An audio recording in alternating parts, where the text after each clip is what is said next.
décryptage par Jamaldine Benchenouf. Bonsoir. Opposition en Algérie, le régime veut museler les muets et tuer les morts. C'est le titre de notre émission d'aujourd'hui et pour en parler, nous aurons avec nous, nous avons le plaisir d'accueillir un ami que je n'ai pas vu ni reçu depuis longtemps, Karim Tabou, opposant politique, tout simplement, en ces temps où l'opposition n'existe plus. Nous avons aussi avec nous notre ami Maître Issa Rahmoun, secrétaire général de la Fédération internationale des droits humains. Et nous aurons avec nous Riyadou Arab, analyste politique à Paris. Alors, la démocratie idéale n'existe pas encore, bien sûr, pour paraphraser ces tenants du régime algérien qui trouvent en cette entourloupe verbale la réponse qu'ils croient idoine, pour snober les militants pour un État de droit. Mais on doit bien commencer par quelque chose, par un SMIC démocratique, des principes d'autodéfense de l'État, dans son sens le plus noble, pour que sa souveraineté se prémunisse de l'abus, pour qu'elle ne soit pas phagocytée par une mafiocratie, comme c'est le cas aujourd'hui dans ce malheureux pays. Donc, au moins des élections sincères, qui expriment les aspirations des votants. Une constitution élaborée par un organisme constitutionnel très large, très consensuel, qui puisse être une matrice généreuse et rigoureuse de la loi et des grandes orientations du peuple et jusqu'à ses minorités. Et surtout, qui porte en son âme même le principe de la séparation des pouvoirs. Il faut aussi un Parlement digne de ce nom et toutes les institutions nécessaires au contrôle de l'État qui soient vraiment représentatifs. Et il faut aussi des partis politiques nés d'un ancrage, d'une mouvance, d'une sensibilité politique, des formations déclaratives qui n'ont pas besoin d'être autorisées d'exercice par la police politique, comme c'est le cas aujourd'hui, pour tous les partis politiques. Une presse libre autant que faire se peut, libre des forces d'argent et du pouvoir politique. Voilà le SMIG politique. Voici le cadre minimal au sein duquel pourrait se pratiquer une saine politique, une gouvernance libérée des lourdeurs bureaucratiques et des pressions mafiocratiques. En l'occurrence, et pour en revenir à l'Algérie, dispose-t-elle, l'Algérie, d'une seule entité de ce que je viens de citer? Une seule, une vraie constitution, une seule institution honorable qui ne soit pas sous le joug du régime, une vraie séparation des pouvoirs, un parlement vraiment représentatif et libéré des injonctions de ses maîtres, un seul parti politique, un seul, digne de ce nom, qui n'ait pas reçu le feu vert de la police politique, un seul média libre. Encore pire que ce douloureux constat, malheureusement. Malgré ce silence des cimetières politiques et cette honteuse connivence de la classe dite politique, dite médiatique, dite associative, ce régime n'en finit pas de se servir d'un parlement et d'une justice aux ordres pour continuer de persécuter et de réprimer le moindre miaulement de contestation, de vouloir museler jusqu'aux réseaux sociaux et pire encore, de pratiquer un terrorisme d'État pire que tout ce qu'on aura imaginé jusque-là, malgré le caractère totalitaire de ce pouvoir depuis l'indépendance de ce pays.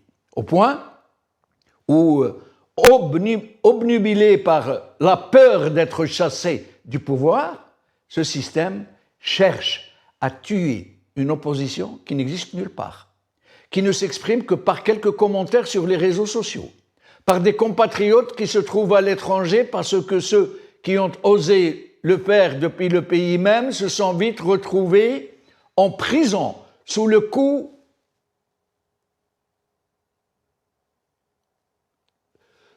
de charges très lourdes, donc le chef d'inculpation de terrorisme et d'intelligence avec l'ennemi, ou alors fiché, sommé de se présenter chaque semaine devant un juge d'instruction, suivi de partout. Bon, alors, nous allons recevoir nos invités parce que nous n'avons plus beaucoup de temps. Karim Tabou est avec nous, lui-même persécuté, lui-même sommé de se taire, lui-même sommé de ne même pas respirer politiquement, si je peux dire. Nous aurons avec nous Maître Issa Rahmoun, avocat, secrétaire général de la Fédération internationale des droits humains, et Riyad Ouarab, analyste politique depuis Paris. Alors, Karim Tabou, merci d'avoir accepté cette invitation malgré le carcan politique, le carcan sécuritaire, le carcan policier, le carcan judiciaire qui vous empêche de vous exprimer sur votre propre pays. Merci de m'avoir invité à cette émission. Je tiens à cette occasion d'abord saluer les autres invités, mais également adresser mes salutations à toutes celles et ceux qui sont nombreux malgré le descriptif que vous venez de donner. Ils continuent quand même de se battre pour préserver la parole libre. Et également parmi les actes justement de résistance qui sont menés par des hommes et des femmes, c'est justement cet honneur que de pouvoir débattre à travers une nouvelle chaîne dédiée pour la démocratie. C'est un grand acquis, c'est la preuve qu'il y a encore des gens qui pensent à ce pays, qui aiment ce pays et qui se battent pour la démocratie. C'est très important de le dire à vous, à nous et à tous ceux qui résistent Merci Karim. À toutes ces brigades. Merci. Alors, Issa Rahmoun, merci d'être avec nous pour discuter de cette absence d'opposition. Je sais bien qu'il y a parmi nous des compatriotes qui résistent, qui essaient de faire ce qu'ils peuvent, mais ils ne peuvent pas.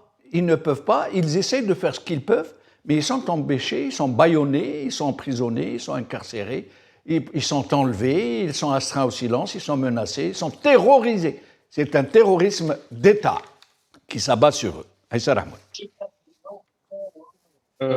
Bonsoir Sidi Jamal, bonsoir aux invités, aux téléspectateurs. Effectivement, comme à l'introduction, vous l'avez très bien dit, c'est qu'aujourd'hui, avec une violence législative, avec la peur que les autorités algériennes ont installée dans la société, dans la pratique politique, dans la pratique de la société civile, avec des dissolutions, avec des emprisonnements, des mandats de dépôt arbitraires, des détentions arbitraires, des contrôles judiciaires arbitraires, une presse inexistante.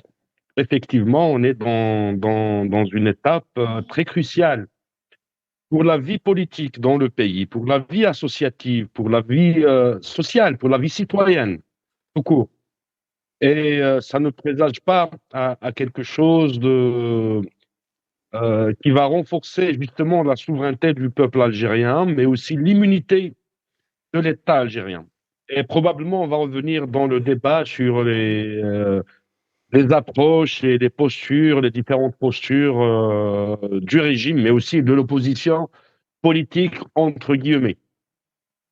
Restez avec nous, Issa Rahmoun. Riyad Ouarab, merci d'être avec nous, Riyad. Riyad Ouarab. Alors, on vous écoute, Riyad Ouarab. Merci d'être avec nous. Oui, bonsoir Jamaldine. Bonsoir à tous vos invités. Bonsoir aux téléspectateurs. Merci pour l'invitation. Donc, comme l'a si bien précisé Monsieur Tabou et Maître Rahmoun, le pouvoir algérien a verrouillé tous les espaces. Il a fait le vide autour de lui. Et c'est pas maintenant qu'il a commencé. Hein. Ça fait déjà un bon moment que ce régime fait le vide autour de lui. Voilà, il n'y a pas de liberté individuelle, pas de liberté collective. Des partis d'opposition sont empêchés même de créer ou de réunir leurs militants. Donc voilà, c'est un pouvoir dictatorial, c'est la junte militaire qui ferme tout. Très bien. Alors, il y a des voix qu'on entend quelque part, merci. Sinon, alors, qu'est-ce que j'allais dire? Nous allons voir le Parlement algérien qui vient de voter aujourd'hui à l'unanimité cette loi de criminalisation du colonialisme français, curieusement au moment même où tout est fait pour essayer de rabibocher les deux parties. Hein. On n'y comprend plus rien. Mais regardons d'abord cette vidéo et écoutez bien ce qui va se dire.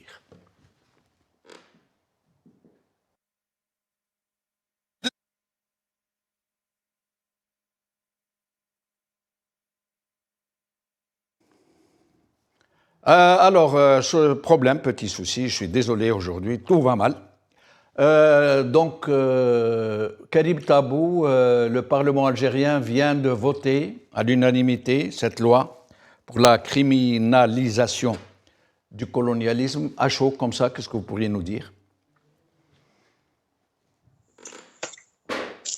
Mis à part le fait qu'on met en avant toujours les mêmes narratifs, les mêmes manipulations, le Parlement algérien n'a absolument aucune crédibilité.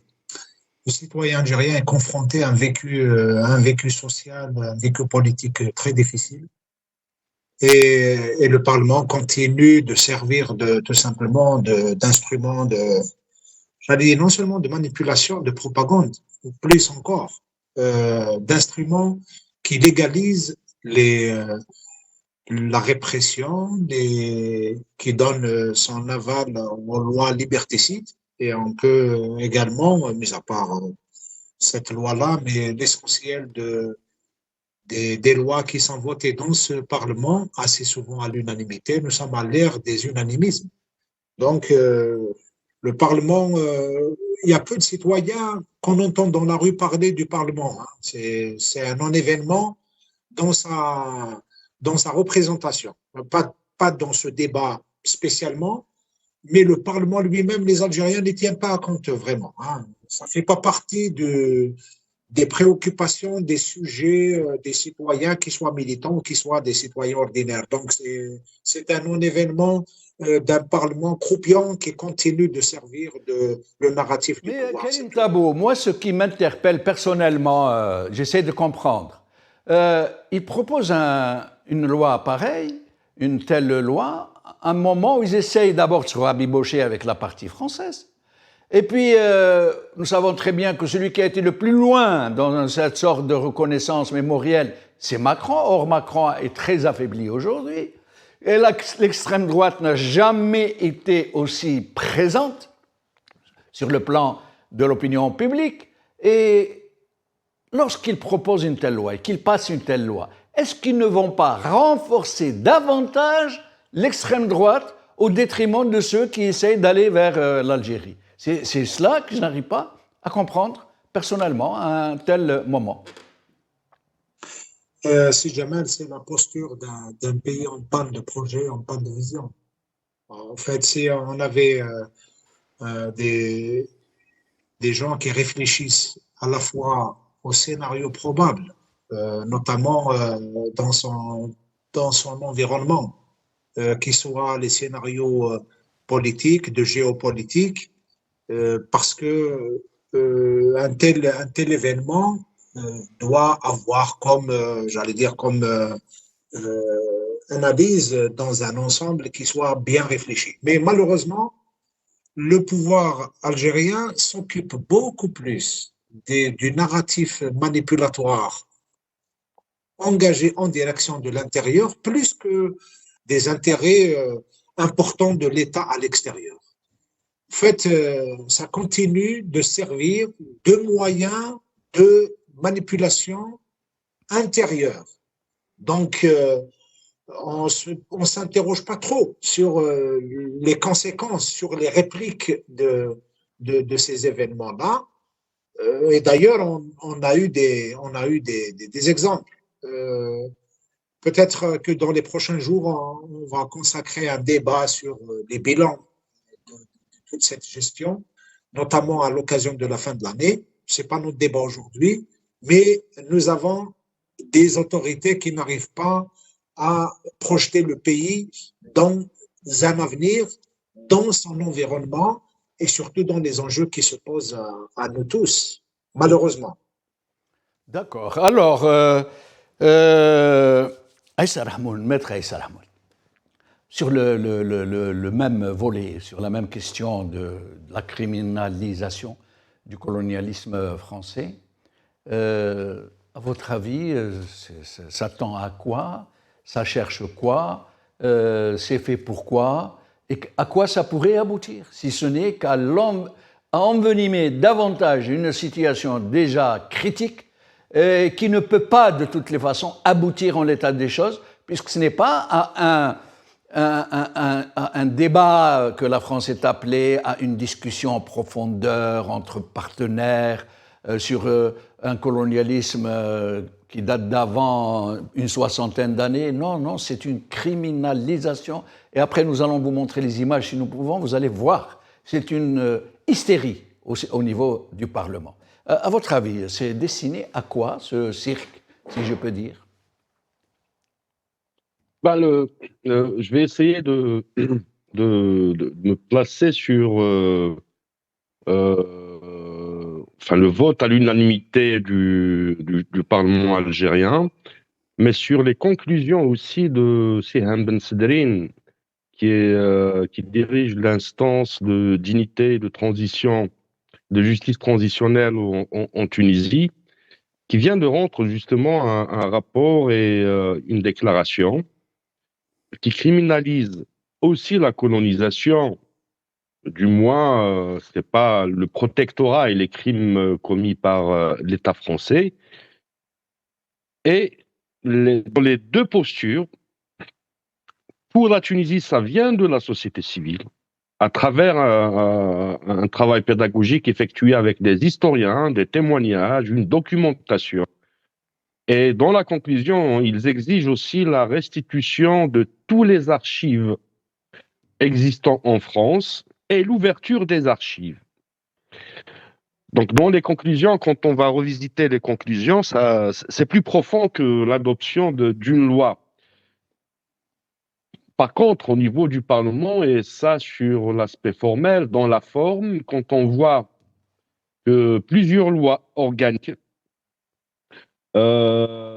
plusieurs projets de loi ont vu l'absence des parlementaires, des députés au vote. On voyait l'hémicycle Ziroud Youssef vidé des députés.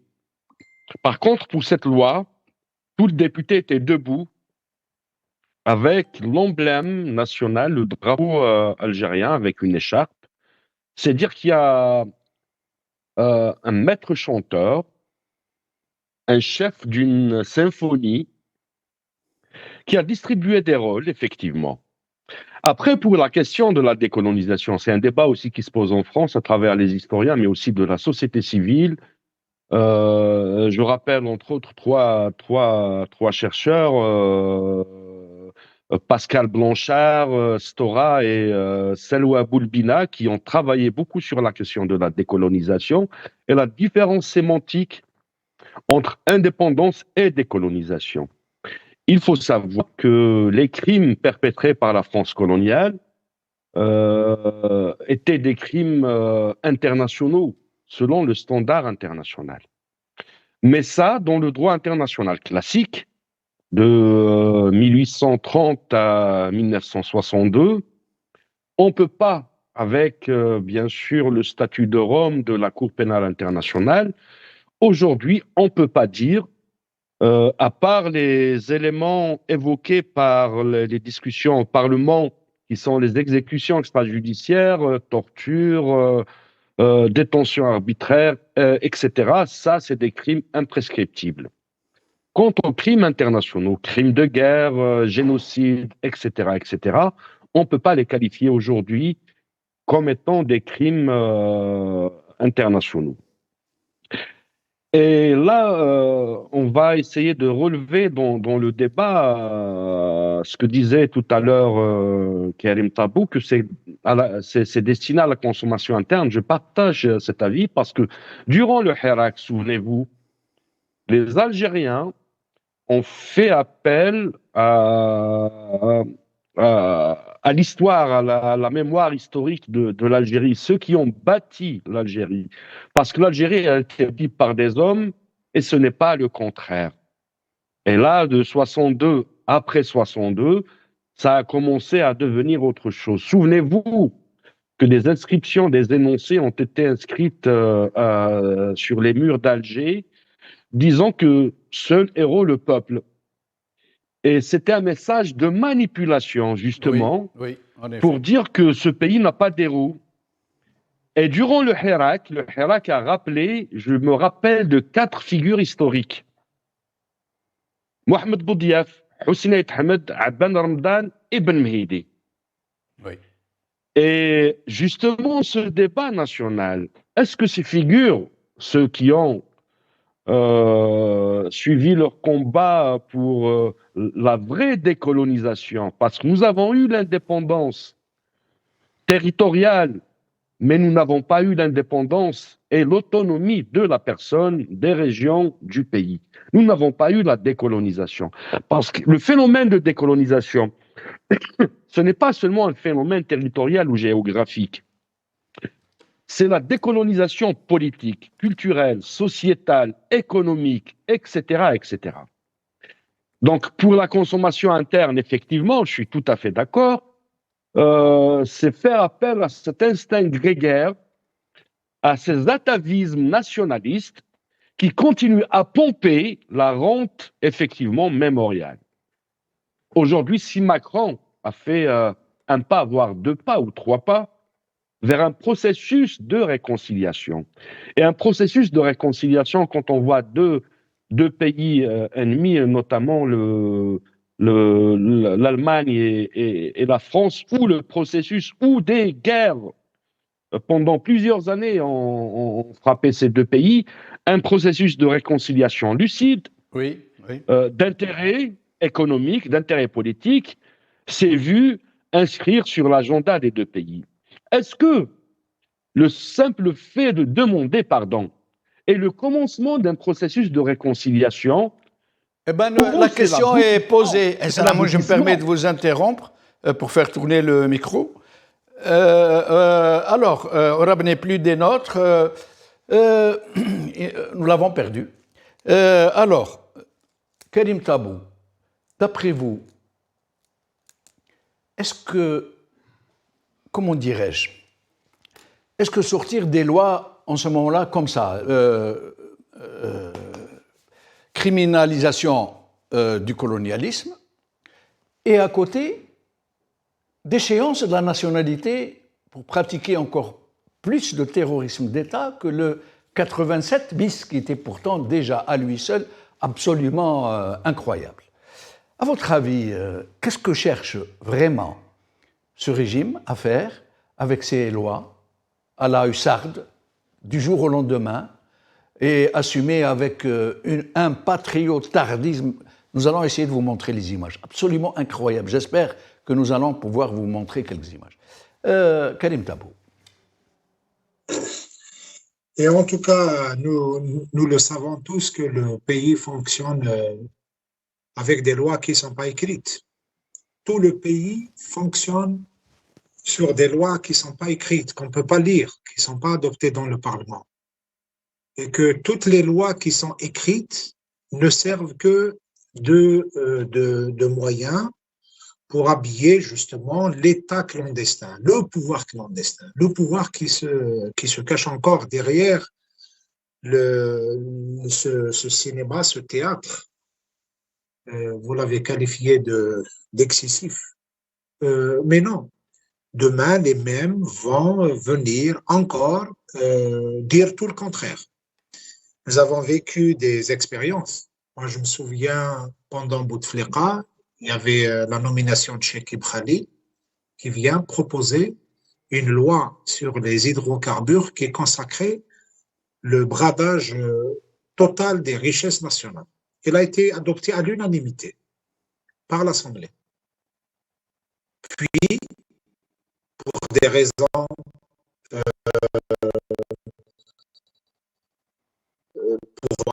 qui a amendé presque 70% de la loi qui est adoptée à l'unanimité, eh bien, les amendements, ils ont été adoptés à l'unanimité.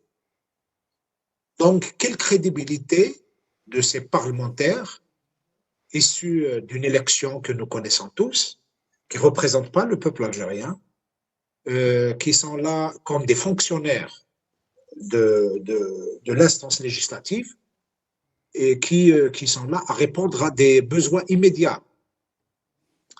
Certains peuvent penser que le passeport rouge coûte plus cher que tout. Et donc, les moyens de pression, on peut aller jusqu'à utiliser tous les moyens de pression, pas pour défendre les intérêts de la nation, pas pour défendre l'honneur de ce pays, mais plutôt pour défendre les intérêts des gens qui sont, je le dis, qui exercent le pouvoir en dehors de tout contrôle et loin de toutes ces lois et à l'ombre de ces institutions. Donc, pour moi, je pense qu'il y a des sujets qui, pour le pouvoir, serviront plus de moyens de pression qu'un débat serein, objectif, sérieux, qui soit posé dans le cadre, justement, comme l'a si bien expliqué mon frère Aïssa, un processus d'ensemble, de débat, de réconciliation, de mémoire, mais je ne pense pas que les dirigeants algériens réfléchissent comme ça. Ils pensent que tous les moyens nécessaires qui peuvent donc exercer une pression quelconque, d'ailleurs ils se trompent assez souvent parce que les moyens de pression dans l'absence d'un débat démocratique, d'un débat serein, sérieux, qui place les intérêts des nations au cœur de ce débat-là, ben, ça devient des coups tordus, ça devient des sous-tables, ça devient des manœuvres politiciennes. Ce ne sont pas des débats, ce ne sont pas des logiques d'État, ce sont des logiques de pouvoir. Donc, malheureusement, on est piégé par un pouvoir qui cumule en lui-même l'incompétence, l'incapacité de se prévoir dans l'avenir, le narratif manipulatoire. Donc, tous ces éléments-là forment la matrice politicienne du pouvoir qui n'arrive pas à se sortir de ses propres pièges. Et nous, malheureusement, nous sommes militants, nous sommes assez souvent confrontés justement à ces débats qui sont complexes, mais nous sommes obligés de répondre à toutes les opérations du pouvoir, alors que le débat, le vrai, il se situe ailleurs, parce que l'Algérien, autant il s'intéresse à la question de la mémoire, mais autant il s'interroge sur l'avenir de nos enfants, sur l'avenir de ce pays, sur le chemin qui sont bouchés, qui sont les impasses auxquelles nous sommes arrivés et quel sera le devenir de ce pays. Et nous allons en parler dans un petit instant. Aïssa Rahmoun, avant de vous redonner la parole au moment où je vous avais interrompu tout à l'heure et de vous poser une question en particulier, nous allons d'abord écouter, voir, visionner une toute petite partie, à peu près une minute, de ce qui s'est passé au Parlement, mais je vous conseille personnellement de regarder toute la vidéo. Elle est disponible sur les réseaux sociaux. C'est absolument ahurissant. Mais je vous laisse écouter et je reviens à Aïssa Rahmoun.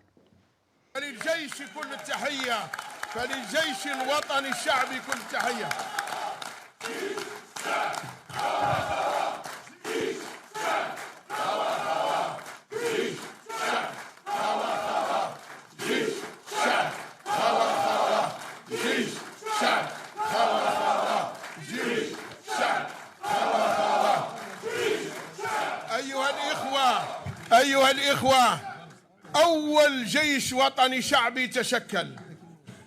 أول جيش وطني شعبي تشكل في جوان 1830 في مقاومة المحتلين. كانت الجيوش قادمة جاءت من التيطري من وهران من قسنطينة من غرداية 4000 مقاتل نعم كلها وجابت الصحراء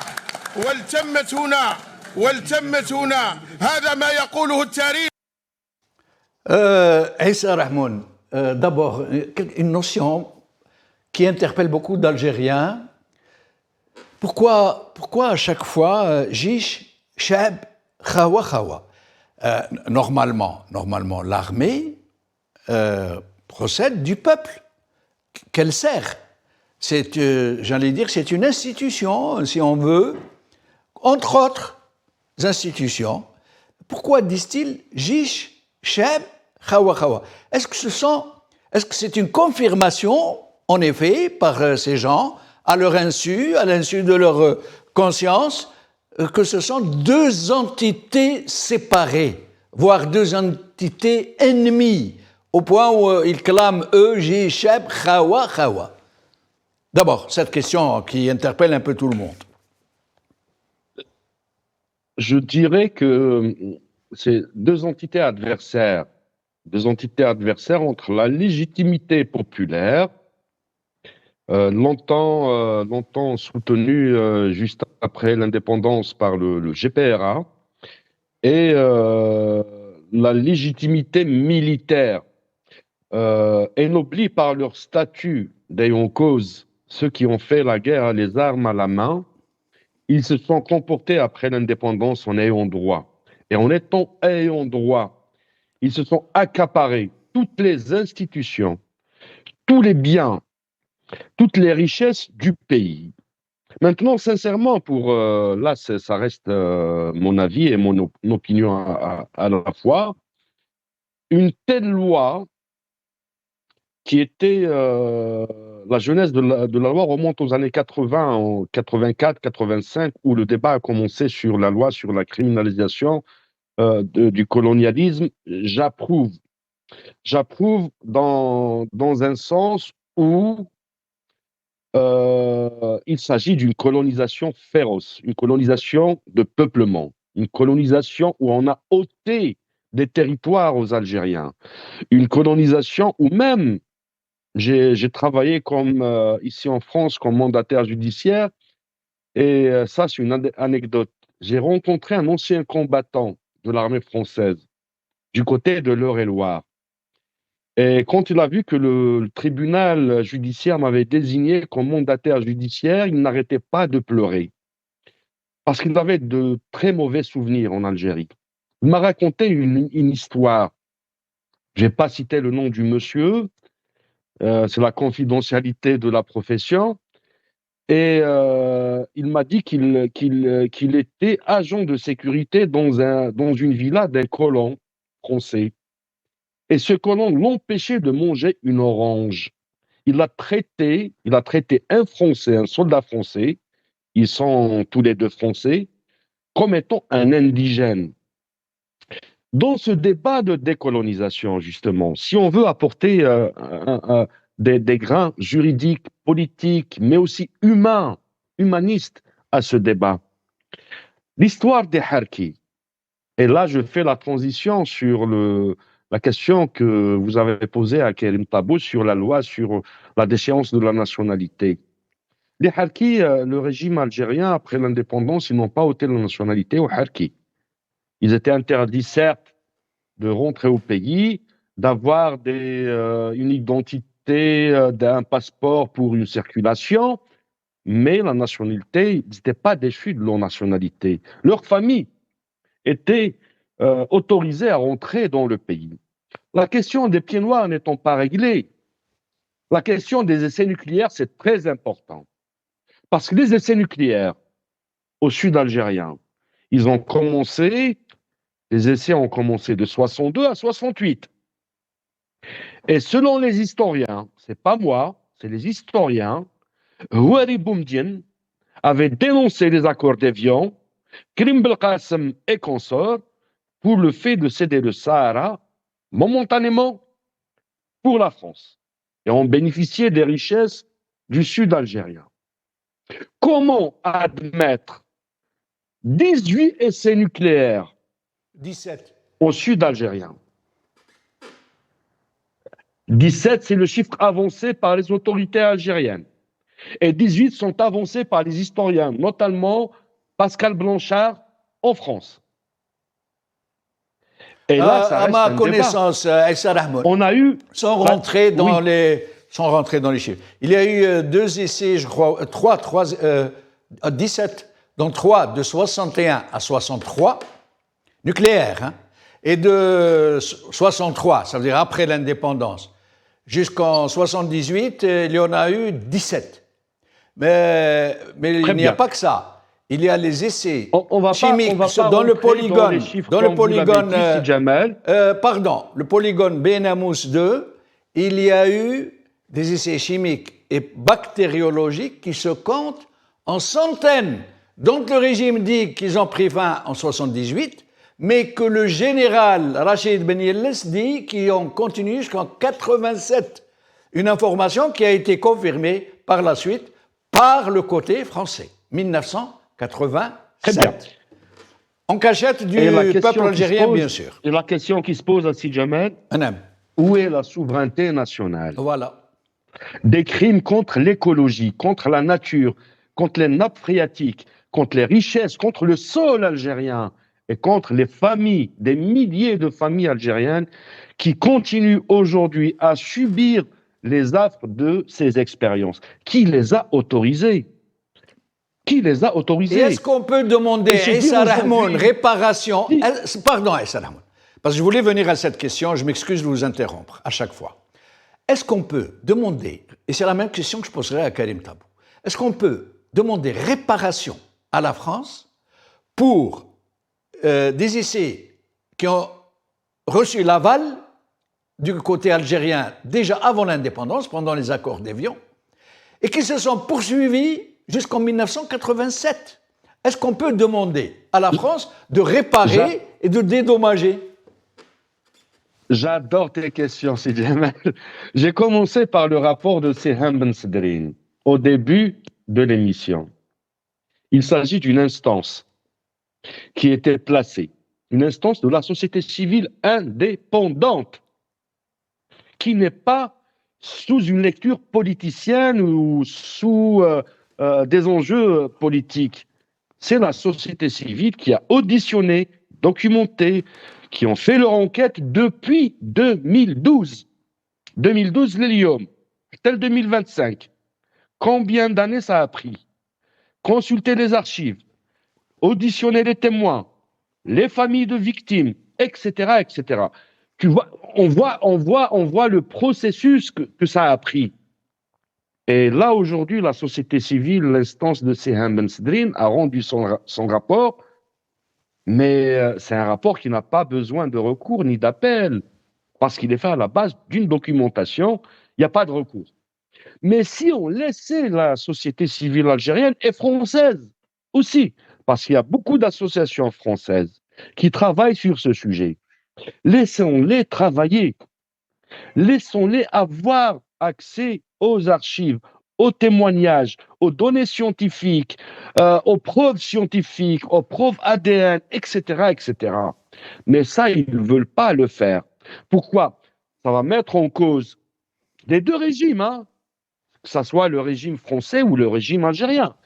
Que celui qui fait ses essais nucléaires, ou bactériologiques, ou chimiques, etc., est celui qui accepte que son territoire soit un laboratoire d'analyse, un laboratoire à rats.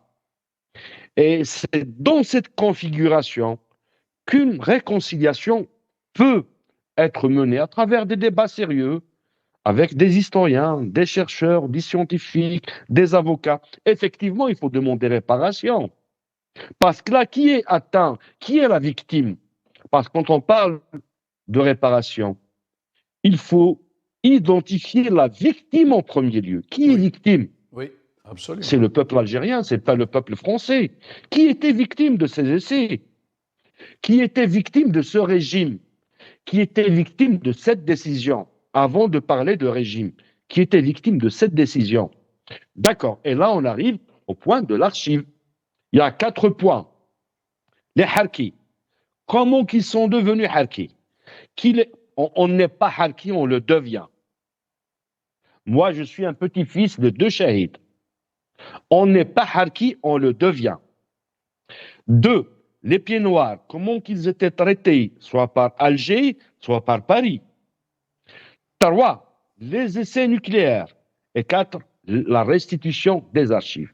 Quand on aura les archives, on va savoir qui a eu accès au pouvoir avec la bénédiction de la France, de l'establishment français. Comment qu'ils ont géré leurs relations. Jusqu'à 2025, on arrive à une loi qui non seulement pénalise les Algériens qui sont en France. Écoutez, il y a un phénomène d'algérophobie qui se développe en France, hein, y compris dans la société. Le régime est dans une démarche aventurière qui renforce le racisme, la discrimination en direction des Algériens. Ces Algériens, quand on voit les Marocains que leur première ressource économique et les Tunisiens, c'est les migrations, oui, merci. Les investissements de la diaspora. Et qu'aujourd'hui, la diaspora algérienne, elle est menacée par une loi de déchéance de la nationalité. Là, on va dire que c'est un anti-peuple. On est en face d'un régime qui est l'anti-peuple. Merci, Essa Rahmoun, restez avec nous. Alors, nous avons perdu Karim Tabou, mais nous l'avons retrouvé, fort heureusement. Karim Tabou, est-ce que le peuple algérien a le droit d'exiger du régime algérien en tant que pouvoir, puisque c'est le même depuis 1962, qu'il demande pardon au peuple algérien de lui avoir caché qu'il était en collaboration avec cette France qu'il dénonce aujourd'hui pour faire des essais nucléaires, scientifiques, chimiques et bactériologiques en cachette du peuple algérien? Karim Tabou. En tout cas, moi, ce ne sont pas ces détails qui m'importent. Ils étaient des millions d'Algériens à avoir fait pendant le Hirak du slogan « Sha'b yurid al-istiqlal », son slogan phare. Donc, les Algériens savent bien qu'ils n'ont pas bénéficié des avantages de l'indépendance, justement. C'est-à-dire que l'indépendance qui devait être la consécration de la liberté, au-delà de tous les débats qu'on peut avoir sur l'institutionnel, sur comment se gère un État, comment se définit un État, etc. L'Algérien considère qu'être indépendant, être libre, c'est justement avoir accès à ses droits, à sa dignité, à la justice sociale. Donc, pendant ces dernières années, ces débats, ils ont été, disons, structurés à la demande des uns et des autres, mais loin des préoccupations des citoyens. Je m'explique. J'ai entendu parler le ministre des Affaires étrangères algérien, Ahmed Attaf, quelque temps dans le cadre de la préparation de la visite qui devait avoir lieu, de la visite d'État du chef de l'État algérien en France. Il vient, il donne une conférence de presse, il dit « Nous avons 5 sujets importants sur lesquels des commissions avaient travaillé et nous sommes presque arrivés à conclusion. » Je retiens cela de sa conférence de presse.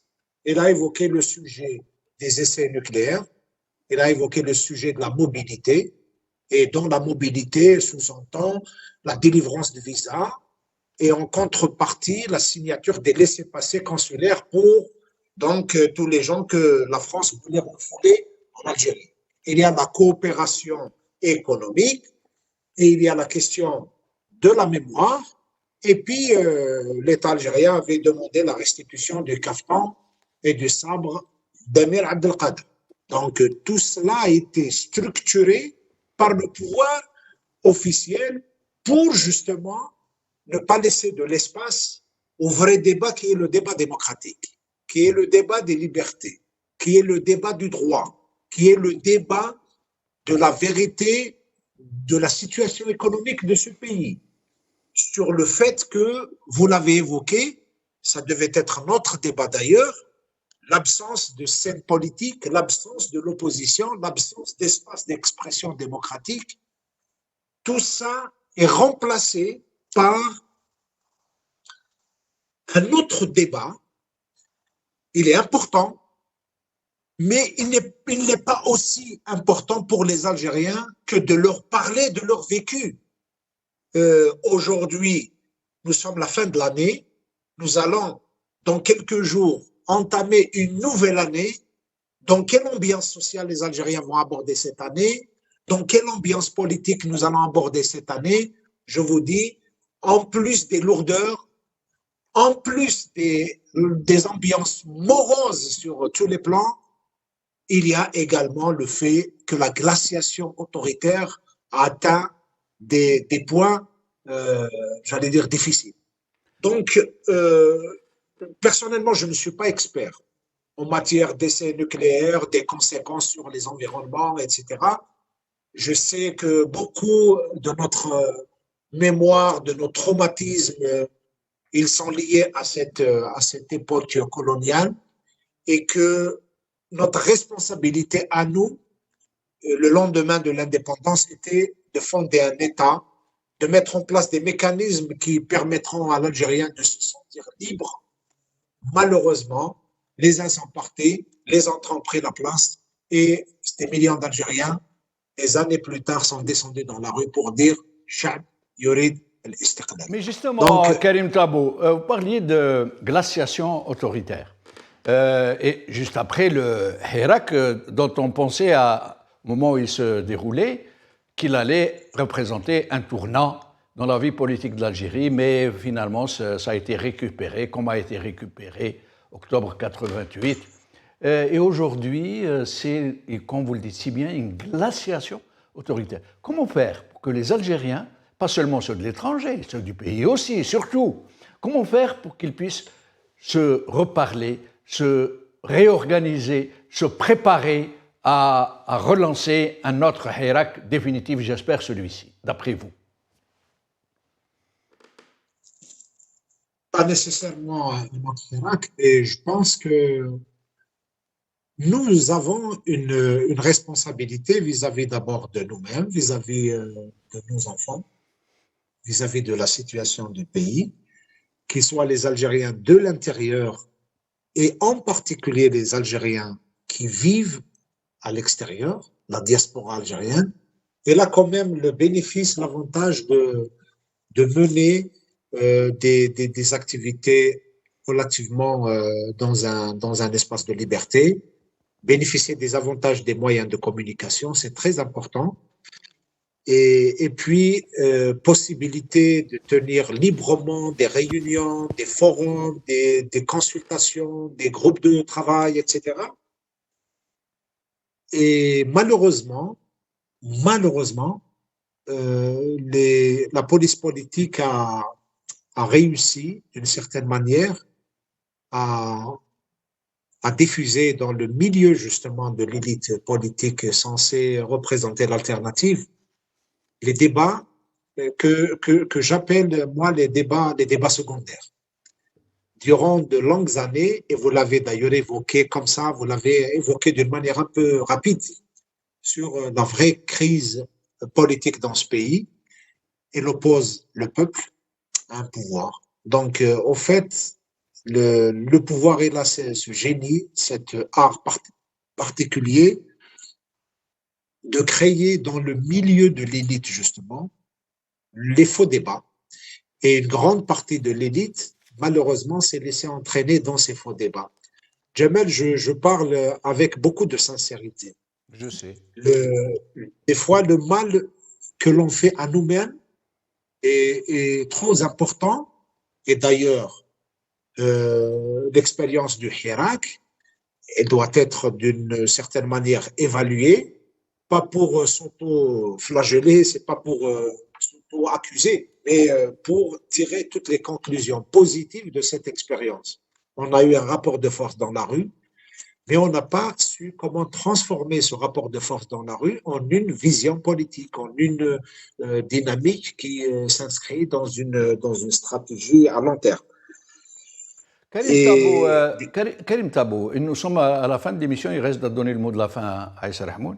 Moi, ce que je vous propose, comme ça, en direct, à la télé, devant tous nos compatriotes, j'aimerais vous recevoir seul, vous qui êtes au pays, qui subissez ce que vous subissez, qui êtes sous les, j'allais dire, sous les projecteurs de la police politique, de la justice politique. Est-ce que vous accepteriez de venir à une de ces émissions de décryptage tout seul pour essayer de nous parler vraiment d'un militant du pays qui est encore au pays, qui restera, j'espère, au pays et qui viendra nous parler de tout ce qu'il rencontre comme difficulté pour s'exprimer seulement. Est-ce que vous êtes d'accord, Karim Tabou? Inch'Allah, avec plaisir, tous les espaces, nous essayons d'apporter ne serait-ce que notre témoignage, à défaut d'apporter des expertises qui demandent un travail approfondi, mais nous pouvons également apporter notre expérience et notre vécu. C'est très important que tous ceux qui ont cette distance géographique, cette distance par le fait qu'ils sont dans des conditions plus apaisées que les nôtres, puissent nous apporter de l'oxygène, puissent nous donner de l'oxygène au cœur. Des fois, nous avons besoin, parce que le militant qui résiste dans des conditions très difficiles a besoin non seulement d'être encouragé, mais également de voir sa parole amplifiée ailleurs pour donner du sens. Merci. Avec plaisir, je le ferai avec plaisir. Merci Karim, tout l'honneur et le plaisir sera pour nous et pour nos téléspectateurs, j'imagine. Merci beaucoup Karim, bon courage et bonne chance et Atek Saha. Aïssa Rahmoun, nous arrivons à la fin de l'émission, que nous avons même dépassé, donc je vais vous laisser 2 minutes, si vous le permettez, pour nous dire le mot de la fin sur ces tristes histoires. Moi, je pense je fais toujours des parallèles avec ce qui se passe en Tunisie, parce que là, on commence à... Les pays se ressemblent à travers un protocole qui vient d'être signé entre les deux États. Et effectivement, les choses sont plus corsées en Algérie parce que, effectivement, j'ai quitté le pays depuis pratiquement 3 ans. C'est pas loin, c'est récent. Les choses n'ont pas évolué d'une manière très positive. Aujourd'hui, il n'y a plus d'espace d'expression, il n'y a plus de canal de discussion, de débat. Mais en Tunisie, je vois que la classe politique et la société civile résistent. Quand je vois mon ami et mon confrère Ayash El Hammami, un avocat que je respecte beaucoup, j'ai eu la chance et l'occasion de plaider à côté de lui à Tunis à l'occasion d'un procès. Et quand il était arrêté, avant son arrestation, parce qu'il savait qu'il allait être arrêté, il a envoyé une vidéo où il a enregistré une vidéo qui était très diffusée en Tunisie et en Europe, où il disait « Je sais que je vais me faire arrêter. Si ce n'est pas dans 1 heure, ça va être le lendemain. Mais je vais faire de mon incarcération un espace de combat. » C'est très difficile de le dire, effectivement. On est dans l'autre rive, dans la diaspora, où les espaces sont assez ouverts, où il y a des milieux où on peut discuter, débattre, etc. Mais aussi le fait d'être... que la comploïte arrive à s'installer dans la diaspora et que ça vient du pays pour des calculs très primaires, accusant la diaspora d'appartenir à un clan du régime ou accuser les islamistes ou les berbéristes de vouloir nuire à la construction politique et démocratique, à la construction de l'état de droit, ça handicape l'esprit constructeur de la diaspora. Donc c'est très compliqué, effectivement. Mais bon, il faut se dire que 2026, ça nous rappelle une date. Ça nous rappelle un siècle de la création de l'étoile nord-africain. Oui. Et compte des fois, sur le plan stratégique, sur le plan politique, on n'arrive pas à trouver des solutions, des pistes de réflexion, des pistes de construction.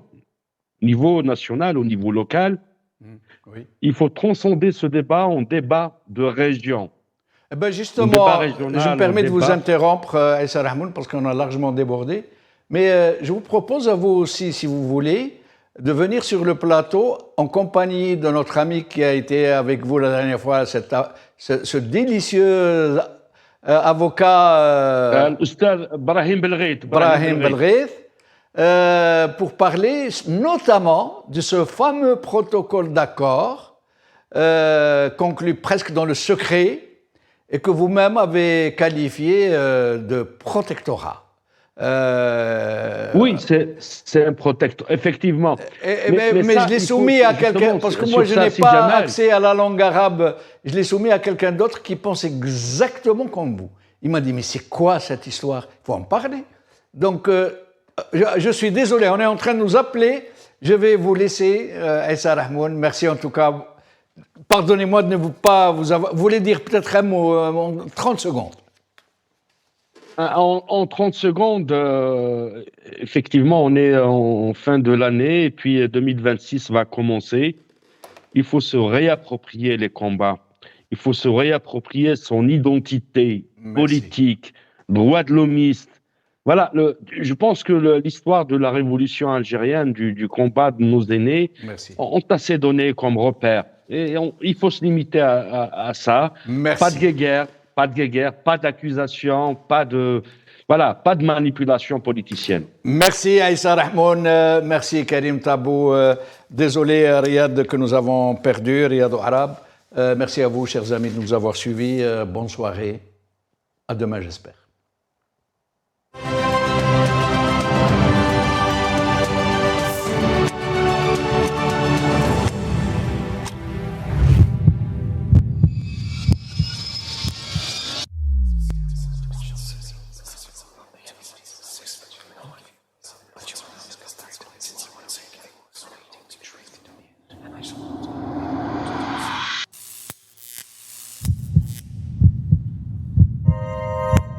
Décryptage par Jamaldine Benchenouf.